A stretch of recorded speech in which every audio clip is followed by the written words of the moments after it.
जय श्री गणेश जी, हर हर महादेव। मैं हूँ आचार्य संध्या सक्सेना, माँ लक्ष्मी ज्योतिष आध्यात्मिक संस्थान की तरफ से आप सभी का स्वागत करती हूँ। सभी बड़ों को प्रणाम, जो मेरे हम और मुझसे छोटे उन सबको भी प्रणाम, और आप सब खुश रहें। मैं भगवान श्री गणेश से प्रार्थना करती हूँ कि आप सब पे अपनी प्यार और टेंशन वो बना के रखें। आप सभी की आपकी जो भी कामनाएं हैं पूर्ण हो, आप सब स्वस्थ रहें, खुशहाल रहें, समृद्ध रहें और हमेशा चीयरफुल रहिए, ब्लेसफुल रहिए। मेरा नाम आचार्य संध्या सक्सेना है और मैं माँ लक्ष्मी ज्योतिष आध्यात्मिक संस्थान की तरफ से हूँ। हाथ देखती हूँ, कुंडली रीडिंग करती हूँ, ऑरा रीडिंग करती हूँ, सब आप जानते हैं। पिछले 5 साल से आपके समक्ष हूँ और कार्य कर रही हूँ। और आज मैं आपको एक नई चीज़ सिखाने आई हूँ। एक ताबीज़ बनाना सिखाऊंगी, वो घर पे आप लोग बना सकते हैं। उस ताबीज़ के कितने प्रयोग होंगे, क्या चीज़ से वो काम आएगा, वो भी मैं आपको बताऊँगी। और ये ताबीज़ जो है बहुत ही सस्ता, बहुत सुलभ और कोई भी बना सकता है। अपने घर में बना लोगे, इसके लिए मेरे को ये बोलने की ज़रूरत नहीं है कि आप बना के दे दो, क्योंकि ज़रूरत ही नहीं है। 2 चीज़ों की ज़रूरत पड़ेगी, 3 चीज़ों की वो मैं आपको बता दूंगी। जो आपको चाहिए होगा आपको बाज़ार से खरीद के ले आओ और बना लो। आज मैं आपको एक चीज़ सिखाने जा रही हूँ। इसके साथ साथ हम बात करेंगे मैजिकल नंबर 1111। मुझसे बहुत से लोगों ने बोला है कि वो अक्सर 1 को 4 टाइम देखते हैं, जैसे 11:11 हो गए, या किसी गाड़ी पे पर 1111 लिखा हो, या वो सपने में 1111 देख रहे हैं। तो इस मैजिकल नंबर का क्या मतलब होता है और उनकी ज़िंदगी में क्या प्रभाव आएगा। साथ में आपको एक ताबीज़ बनाना सिखाऊंगी जो आपको हर तरह की परेशानी से तो बचाएगा, आपकी मनोकामना को भी पूर्ण करेगा। छोटा सा नुस्खा है, करेंगे। ये ताबीज़ है, ये क्या है? ये ताबीज़ मेरा नहीं है। ये ताबीज़ जो है पुराने पुरातत्व, जैसे आपको पता है कि दुआएं, जो हमारी मेडिसिन्स होती हैं यानी दवाइयाँ होती हैं, वो आज के टाइम में ज़्यादा है, लेकिन पूर्व के कालों में मंत्रों से, छोटे छोटे तंत्रों से, उपायों से, टोटकों से, छोटे छोटे ताबीज़ों से ही लोग स्वस्थ हो जाते थे, झड़वाए आते थे अपने आप को। और आज भी वो शक्तियाँ मजबूत हैं। ऐसे मैं बहुत से लोगों को जानती हूँ जो अगर किसी को पैरालिसिस हो जाता है, लकवा जिसे हम बोलते हैं, या शरीर का एक हिस्सा काम करना बंद कर देता है, तो ऐसे बहुत से लोग हैं जाने पहने जो उसको झाड़ देते हैं और लोग ठीक हो जाते हैं। मध्य प्रदेश में से बहुत से लोग हैं। इसी तरीके से किसी का बुखार लगातार ना उतार रहा हो तो झाड़ फूक से वो भी ठीक होता है। तो दवाइयाँ आजकल के टाइम में है, लेकिन पूर्व के काल में जो मंत्र शक्ति होती थी, लोग मंत्रों को चैंट कर करके मंत्रों में इतनी शक्ति कर देते थे कि उस मंत्र से जब वो किसी व्यक्ति को फूंक मार देते थे तो उस व्यक्ति के कलेश कष्ट खत्म हो जाते थे।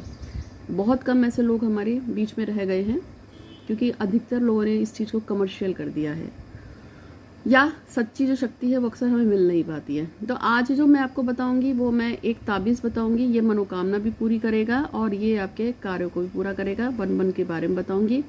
तो स्टार्ट करते हैं। बेल का आइकन जरूर दबाइएगा मेरे चैनल को, जब भी आप दबाते हैं, मतलब सब्सक्राइब करेंगे तो बेल आइकन जरूर दबाइएगा। तो क्या करना है आपको 3 चीज़ों की ज़रूरत पड़ेगी।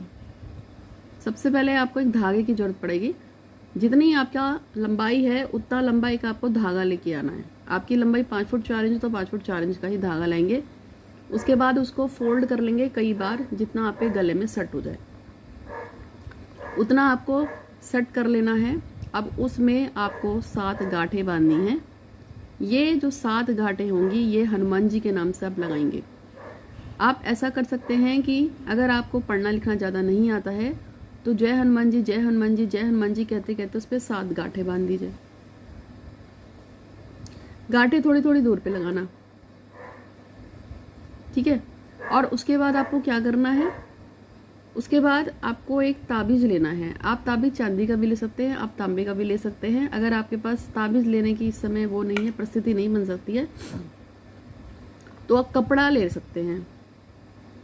एक कपड़ा ले लीजिएगा और उसको जैसे वो ताबीज़ सिलते हैं ना, वो उस टाइप का ताबीज़ ले लीजिए। अब मेन आता है कि हम इसमें भरने क्या जा रहे हैं, तो वही मैं आपको बताऊंगी। वीडियो को अंत तक देखिएगा। और साथ में एक और बात बता रही हूँ, मेरे इस पूरे वीडियो के दौरान चलते समय आपको प्लेलिस्ट करके लिखा आएगा ये जगह, और एक लेटेस्ट वीडियो भी कोई भी आएगा लिखा हुआ। अगर आप उस प्लेलिस्ट पे बटन पे दबा देंगे तो आपको जो है प्रेम संबंधों के, मनोकामना पूर्ति के बहुत सारे वीडियो एकदम से मेरे दिखेंगे और वो 70-80 वीडियो होंगे जैसे आप क्लिक करेंगे और आप धीरे धीरे 70-80 वीडियो को देखिए। और मुझसे जो लोग कहते हैं ना कि हमको वीडियो नहीं मिल रहे, हमको वीडियो नहीं मिल रहे, तो प्लेलिस्ट मैंने बहुत सारी बना रखी है। आपको जो जो प्लेलिस्ट में जाएंगे, 2 लोगों को अलग करने की प्लेलिस्ट भी बनी है, झगड़ा कराने की प्लेलिस्ट भी बनी है और शादी रुकवाने वाली प्लेलिस्ट भी बनी हुई है, प्रेम संबंध की प्लेलिस्ट भी बनी है, विवाह की प्लेलिस्ट भी बनी हुई है, दुर्गा सप्तशी की प्लेलिस्ट बनी हुई है और शिव पुराण की है, भागवत पुराण की भी है। इस तरह से मेरी बहुत सारी प्लेलिस्ट है। काली मंत्रों की अलग प्लेलिस्ट है, हनुमान जी की पूजा की अलग प्लेलिस्ट है, गणेश पूजा की अलग प्लेलिस्ट है। आप प्लेलिस्ट पे जाइए, मेरे चैनल पे चल जाइएगा। फिलहाल एक प्लेलिस्ट का तो लिंक मैं यहाँ पे भी दूंगी, उसको आप देखिएगा और साथ में एक वीडियो दूंगी, उसे भी आप देखिएगा। तो अब हम शुरू कर रहे हैं। साथ में मैं आपको ये भी बताने वाली थी कि 1111 का मतलब क्या होता है। यदि आप लगातार 1111 देख रहे हैं, आपको बताऊंगी अभी कैसे बनाना है ताबीज, लेकिन बता रही हूँ कि 1111 4 बार 1 देख रहे हैं, या अगर आप देख रहे हैं लगातार 11 और 11 बजे 11 मिनट देख रहे हैं या 4 बार 11 देख रहे हैं, इस तरीके से अगर कोई भी चीज़ आप लगातार देख रहे हैं तो ये चीज़ आपको बताती है कि आपके मन में, आपके मस्तिष्क में जो भी विचार चल रहे हैं, जो भी आप सोच रहे हो, जो भी आप कर रहे हो, उसको आप इम्प्लीमेंटेशन यानी कि उसको इम्प्लीमेंट करने का टाइम आ गया है। यानी कि आप जो सोच रहे हैं, जो भी समझते हैं, जो भी आपके विचार हैं, अब उनको क्रियाशील करने का टाइम आ गया है और आप उनको अपने काम में लाना शुरू कीजिए। जैसे कि अगर आप सरकारी नौकरी की तैयारी कर रहे हैं और आप बार 1111 देख रहे हैं, तो आपको सरकारी नौकरी के लिए प्रिपरेशन में लग जाना चाहिए। इसी तरह से यदि आप प्रेम विवाह करने के चक्कर में हैं और आप उसके लिए कोशिश कर रहे हैं, लेकिन अभी तक प्राप्त नहीं हुई है, 1111 देख रहे हैं, तो आप उस कार्य को इम्प्लीमेंटेशन में लाइए, यानी कि स्टार्ट कर दीजिए कोशिश करना, जिससे कि आपका प्रेम विवाह के संबंध शादी के बन जाए या जो भी आपकी इच्छा है। जैसे कि कुछ समय पहले मुझे जो है कोई चीज़ की ज़रूरत थी मेरी ज़िंदगी में, मैं सोच रही थी मैं करूँ या ना करूँ, एक खास काम था मेरा। उसी समय मुझे अक्सर, मैं जब गाड़ी में से मतलब हम लोग जाते आते थे कहीं पे, तो गाड़ियों के पीछे मुझे 1111 लिखा हुआ दिख रहा था। मुझे 77 भी बहुत दिखा, 0007 7777 भी दिखता था, कभी कुछ दिखता था, कभी कुछ दिखता था, 111 भी दिख रहा था। तो उसी समय जो मेरे दिमाग में थॉट चल रहा था, जो लगभग 1 साल से चल रहा था, करूँ ना करूँ, सोचा था बाद में करेंगे, कभी देखेंगे, तो मैंने फ़ौरन उसको इम्प्लीमेंट कर दिया। मैंने जाके वो चीज़ जो था उस काम को मैंने पूरा किया और वो मेरा काम बढ़िया तरीके से हो गया। तो ये चीज़ मैंने आपको थॉट के बारे में बताई है, तो आपको उसको पूरा कर देना चाहिए। एक मैसेज आया है यूनिवर्स में, आपको ताबीज़ भी बताऊंगी। मनाली खन्ना चाहती हैं कि नीरज राज वंश हमेशा उनसे प्यार करे और उनके साथ रहे, और रोहन श्रेया का रिलेशनशिप ठीक हो जाए और दोनों एक दूसरे से बहुत प्यार करें। उपासना राठी का प्रेम विवाह अमित मलिक से हो जाए। रिजू की सारी विशेष पूरी हो जाए।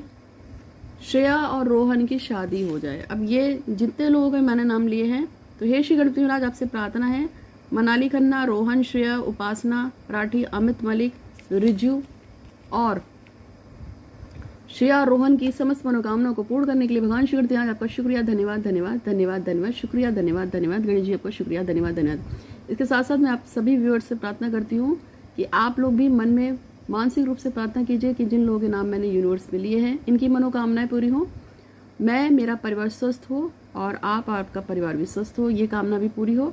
और साथ में आपकी जो भी विश है, जब आप मेरी प्रार्थना को सुन रहे हैं, तो मानसिक रूप से आप अपनी विश को भी 3 बार बोलिए कि हे श्री गणपति महाराज, आपकी जो भी विश है उसको नाम लेके कि मेरी ये विश पूरी हो, जैसे कि मैं बोल रही हूँ, तो आप भी अपनी विश को बोलिए कि हे श्री गणपति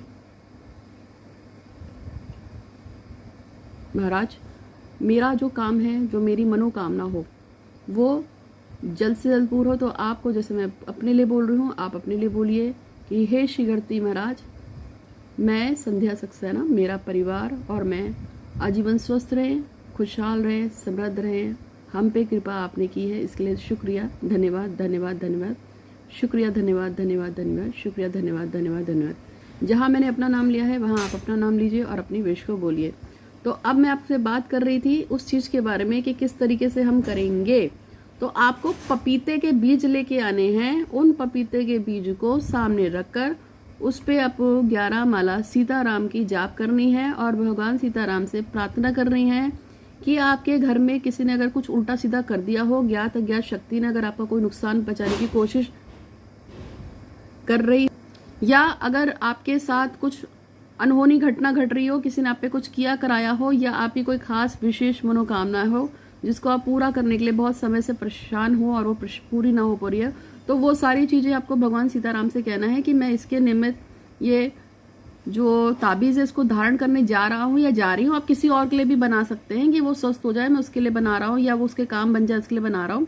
और वो पपीते के बीजों का ताबीज़ बनाकर, ठीक है, सिद्ध मुहूर्त पे, सिद्ध टाइम पे, ऐसा नहीं कि कभी भी बना के बैठ गए, किसी अच्छे टाइम पे, सिद्ध मुहूर्त पे पपीते के बीजों को वो जो मैंने आपको बताया ना लॉकेट में डाल के, और उसके बाद वो जो धागा होगा उस पे जो है हनुमान जी का ध्यान करते हुए आपको 7 जो गांठें लगानी है, फिर आपको उसी समय उसको धारण कर लेना है। ये प्रयोग आपको मंगलवार को करना होगा और शनिवार को भी कर सकते हैं। मंगल शनिवार, शनिवार मंगल, कभी कभी संडे को भी चलेगा, लेकिन शनिवार मंगल और संडे इन तीनों में ही आप ये ताबीज़ बनाइएगा। ये आपकी प्रोटेक्शन करेगा सारी हाय बदुआ और रोग शोक कलेशों से, दुखों से। ये आपको प्रोटेक्शन देगा आपकी नकारात्मक चीज़ें जो आपके आसपास घूम रही है, साथ में ये आपके ऊपर ब्लेसिंग्स देगा, आपकी मनोकामना को पूर्ण करेगा। जब जब आप उस लॉकेट को गले में पकड़ के ऐसे छुएंगे तो सीताराम सीताराम का ध्यान करके बोलिएगा कि मेरी इच्छा को पूर्ण करने के लिए महादेव, भगवान श्री गणराज, सीताराम जी आपका शुक्रिया, धन्यवाद धन्यवाद धन्यवाद। तो मैं हूँ आचार्य संध्या सक्सेना। मैंने आपको 1-1 का मतलब भी बताया, साथ में मैंने आपको एक इसके बारे में बताया, लॉकेट के बारे में, कि इसको कैसे बनाना है और कैसे पहनना है। तो आज के लिए बस इतना ही। आपका दिन शुभ हो और प्लेलिस्ट को जरूर चेक कीजिएगा, प्लेलिस्ट में आपको बहुत कुछ मिलेगा। आपका दिन शुभ हो, धन्यवाद।